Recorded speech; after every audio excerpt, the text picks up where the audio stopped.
the rivalry between the Wayne Taylor Acura and the Wheelen Engineering Cadillac reached an all-time high when they made contact at the end of the 2023 Petit Le Mans, sending Filipe Albuquerque hurtling into the wall at unabated speed.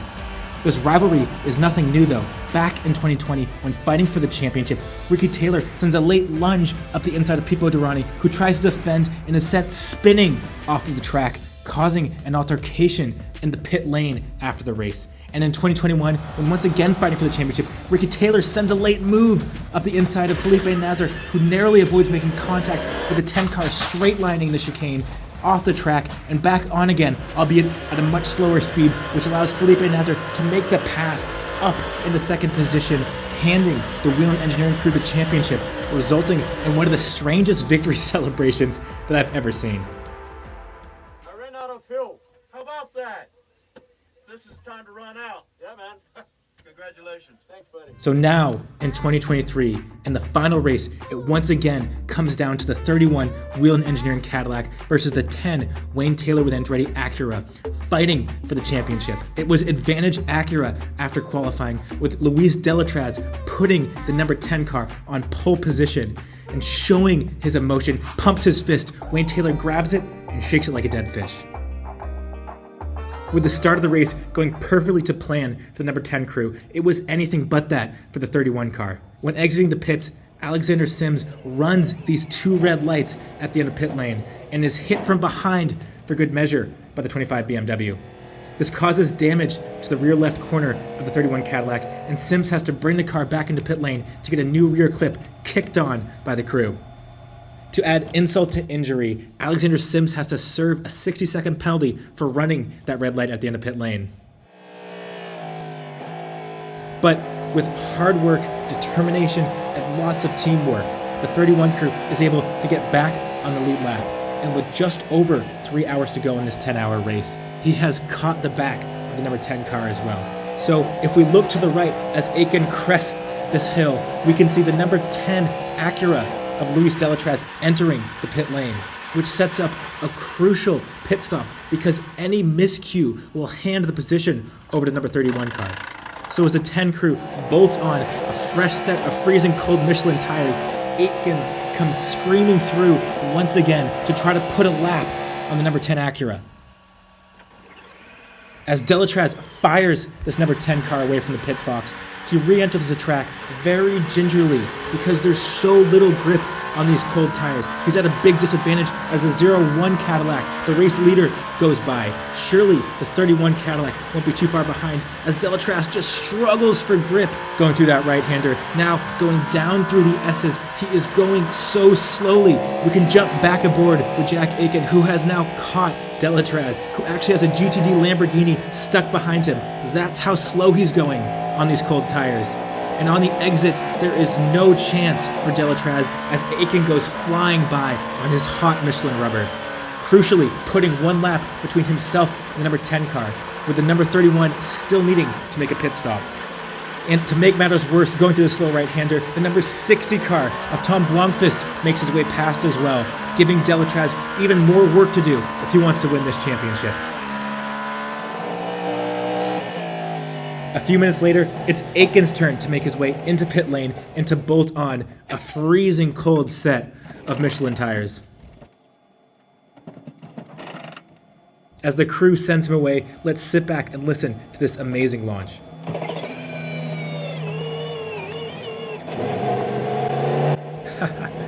Jack Aiken is hot on the heels of the 01 Cadillac, who has been flying all day long.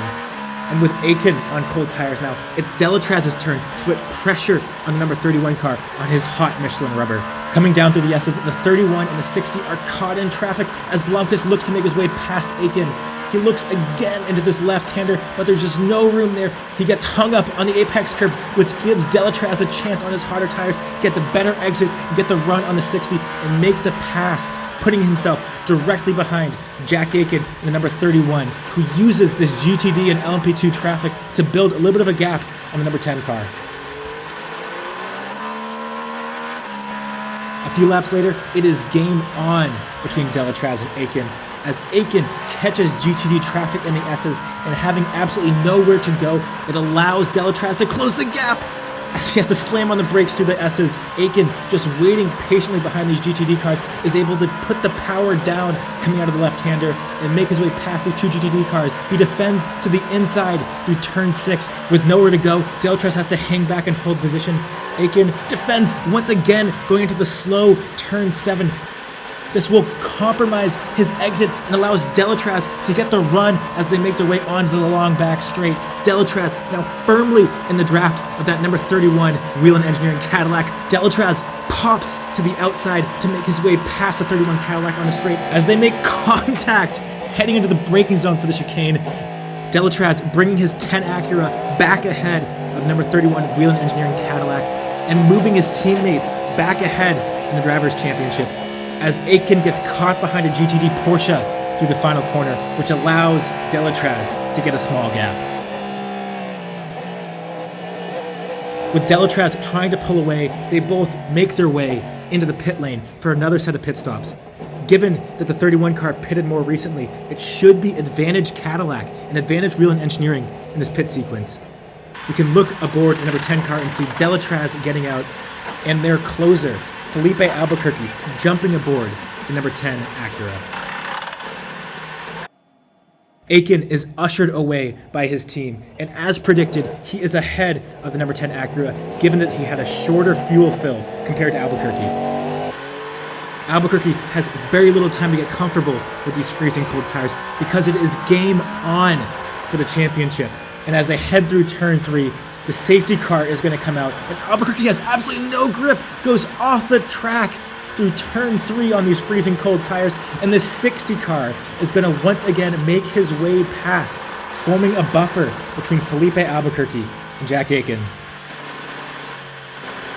With the safety car pulling off the track, it is going to be game on for the championship, and the gamesmanship has already begun before the green flag comes out. Albuquerque goes side by side through the grass next to the number 60 of Tom Blomqvist, trying to make his move and trying to get back in touch with the number 31 Wheelen Engineering Cadillac. Into turn 1, we see a little twitch from Tom Blomqvist, who is struggling with his Michelin rubber. Through turn 3, they are all over the curbs, and down through the S's, the pressure is on with these top 4s. Albuquerque hits the curb, nearly going off to the downhill S's, and through turn 5, another wiggle again for Tom Blomqvist ahead. These drivers are pushing their cars to the absolute limit, with Albuquerque flashing his lights, telling Blomqvist that he wants by. Blomqvist knows that his fellow Acura driver is in a championship chase. Onto the long back straight, Albuquerque gets the better run compared to Tom Blomqvist and is able to pull into the draft with that number 60 car. He holds it as late as possible to pull out and get alongside Tom Blomqvist, and we get the best shot I think that I've ever seen in motorsports. How beautiful is that? Side by side into the chicane, Tom Blomqvist braking as late as possible, but Albuquerque brakes later around the outside and moves his number 10 car up into 3rd position, chasing down the number 31 of Jack Aiken and chasing a championship for him and his teammates. A few laps later, and they're once again in GTD traffic. Jack Aiken getting stuck behind 2 cars going through turn 1 as they make their way up over the crest into turn 3. He gets a little bit of an advantage on Albuquerque, who is stuck behind this GTD BMW. Albuquerque is able to accelerate past this GTD car before they enter the S's, but Aiken isn't so lucky with his Porsche ahead, has to tap the brakes to the downhill S's before hitting the brakes hard through turn 5 and getting the power down, getting past this GTD Porsche, but with another line of traffic ahead of him to deal with as they go through turns 6 and 7. Albuquerque closes in into the slow turn 7 hairpin, and as they get on the power, we can see the flames looking out of the exhaust of Aiken's number 31 Cadillac as they weave their way through the back straight traffic. They're making it look easy, but any small mistake could lead to disaster. They are threading the needle perfectly, and Aiken brakes early, Albuquerque brakes later, and sends it up the inside into the chicane, putting the 10 car ahead one more time and shuffling Aiken back to 3rd position. through the downhill sweeper and onto the front straight. We see sparks as one of the GTD cars slightly goes off the track. And as they head into turn 1, Albuquerque is now the one that's stuck behind LMP2 traffic and is going to have to thread the needle to stay ahead of Jack Aiken, number 31. He just isn't able to do so, and we can see this huge traffic jam as they make their way into the downhill S's. Aiken putting so much pressure on Filipe Albuquerque and barely making his way past that GTD car as they go down into turn 5 with Albuquerque once again stuck behind this LMP2 car. Albuquerque makes it 3 wide and then up the inside of a GTD through turn 6, which gives him a 2-car gap and momentary relief from the pressure that Jack Aiken was putting him under. A few laps later, and more traffic for Albuquerque as he gets stuck behind an LMP3 going through the downhill S's.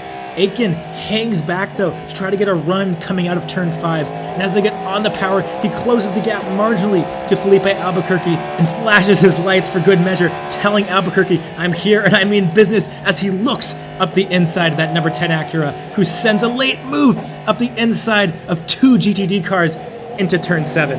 It is gloves off in this GTP battle, with neither of these drivers pulling punches, each of them pushing themselves, the cars, and the traffic to the absolute limit to try to win this GTP Drivers' Championship.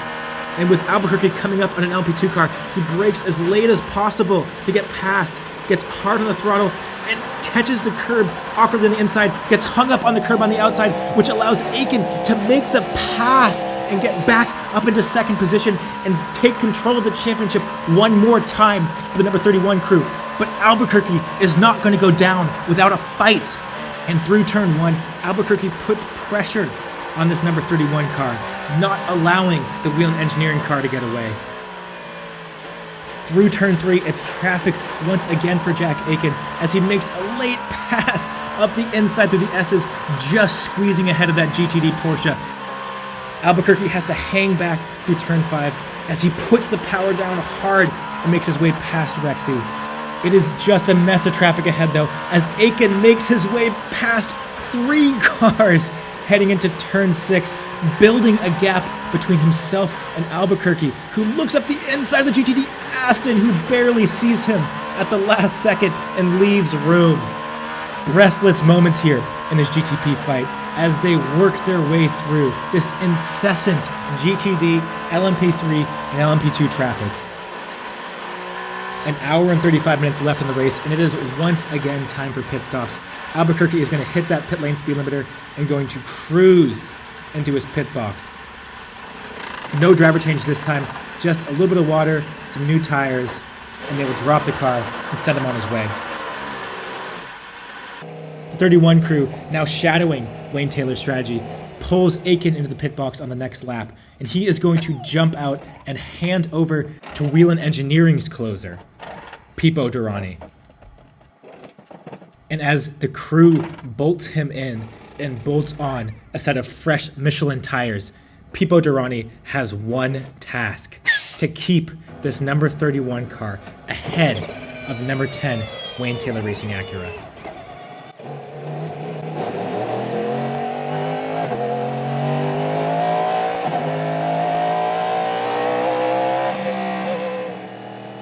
The safety car neutralizes the field one more time and brings the number 10 Acura within touching distance of the number 31.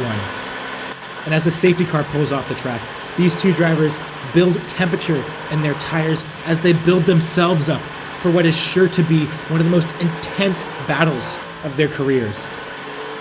Coming through the final chicane, and the number 01 Cadillac has the field. Through 10B, he is hard on the throttle as the 10 car squirms under acceleration. Down through the sweeping final corner and onto the front straight, they hurtle their way into turn 1. Derani looks to the inside of the 01, or maybe to dissuade the number 10 from trying anything crazy. Speaking of crazy, just a few laps later, they have already caught this GTD traffic, and through turn 3, Derani is stuck behind this NSX. He accelerates past on the right-hand side, with Albuquerque following through closely behind, not allowing Derani to get any advantage. Coming out of turn 5, Derani is all over the curb, using every inch of road to get traction as he makes his way past an LMP3 car. Albuquerque shoots up the inside as well into turn 6. Through turn 7, Derani is hard on the power and uses all of the road to carry as much speed as possible and keep the advantage over Albuquerque. This is what Petit Le Mans is all about. Into the chicane, it's another gaggle of traffic as Derani sends a late move up this GTD Ferrari. Albuquerque holds a tight line to the left and shoots back to the right to get up the inside of the 61 AF Corsa Ferrari as Derani gets caught behind a Porsche heading through this fast sweeping corner. This gives Albuquerque the advantage as they go into the front straight. He looks to the inside, but Derani defends, brakes late, and holds a tight line through the apex. And Derani can take a big breath as he heads into turn 3, having thwarted that attack from the number 10 Acura.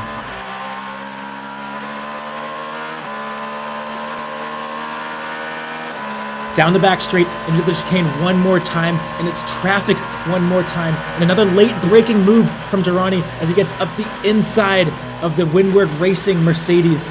Albuquerque momentarily stuck behind as he struggles to put the power down, but Derani is caught behind another car in the sweeping corner. We see a little squirm for the rear end of that Cadillac, and he is held up onto the front straight. Albuquerque has the advantage going into turn 1. He looks around the outside for an aggressive pass on Derani. He squeezes him at the apex though. They make contact, and he is shoved off of the track and into the wall.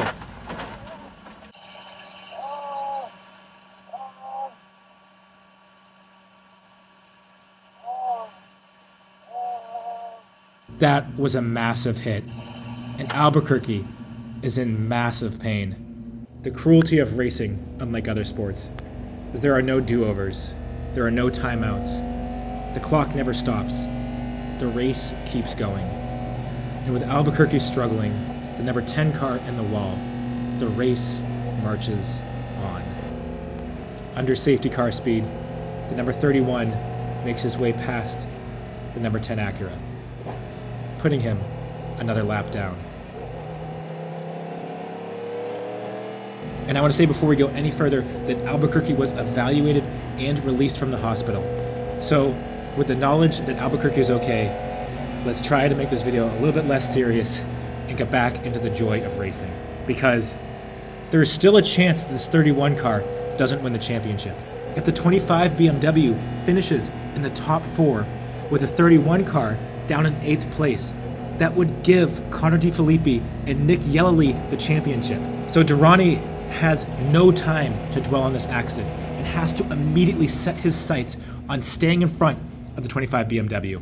And as he makes his final pit stop with 40 minutes to go and the safety car is still out, we can see these 2 BMWs come flashing past as he exits his pit box. That means that Derani has 2 cars to pass as this race gets restarted to control his fate and to seal the championship for the Wheelen engineering crew. And as he comes out of the second element of the chicane, Derani is hard on the throttle as the race goes green once again, with the field streaming through this final corner and onto the front straight. The 24 BMW peels to the side and allows his teammate, the 25, the championship contender, to make his way past up into 6th position. Now, De Filipe just needs to gain 2 more positions to clinch the Drivers' Championship for BMW. Through turn 3, the 24 is struggling for grip, and Derani gets a much better exit, looks to the inside through the S's, but thinks better of it. Through turn 5, it is clear that Derani has so much more pace. This 24 BMW that squirms once again coming out of the exit. Augusto Farfus now trying desperately to put heat in his tires as he brakes late for turn 6. Into turn 7, and Derani takes a really wide line, trying to get as good of an exit as possible onto this long back straight. He is into the draft of Augusto Farfus in that 24 BMW. This GTP field now hurtling their way down the back straight, illuminating this pitch black Georgia night. Derani brakes late, but the 24 brakes even later. but Farpus's run through the second element is compromised. He gets a big snap of oversteer on the exit. Derani goes around the outside through the downhill sweeper and is up into 7th position, now hot on the heels of Di Filipe. Through turn 1, he closes in on this BMW, and the car gets light as they go up over the turn 2 crest, into turn 3, over the top of the hill, and then hurdle their way down the hill. Derani closing in all the while as Di Filipe gets a little wiggle going down through the S's. And with these 4 GTP cars caught behind an Acura GTD, Derani has finally closed the gap on this 25 BMW and can fight to take control of this championship one more time. Into turn 7, he looks to make a move and makes contact with the rear of Di Filipe's car, who is hard on the throttle and all over the curb on the exit, but Derani is fully in the draft of this 25 BMW. As they make their way down the back straight, Di Filipe defends the middle of the road, then moves to the right. Derani goes to the left-hand side, and with the Porsches making a pass up front, we can look to the left and see Derani makes his way past Di Filipe up into 6th position, and the 25 shuffled back to 7th. And with the officials not giving Derani a penalty, this seals the championship for the number 31 Cadillac. So it is once again the 31 car doing donuts in turn 10 AB, celebrating their IMSA Drivers' Championship. Except this time, they don't run out of fuel. Anyways, if you guys made it this far, I want to thank you so much for watching, so much for all the love, so much for all the support. I really appreciate it. I really appreciate you guys. It has been a crazy IMSA season, and obviously, especially after this race, just so thankful the drivers are okay, everyone's okay, and we can all fight again in 2024. Thanks again for watching. I'll see you next time.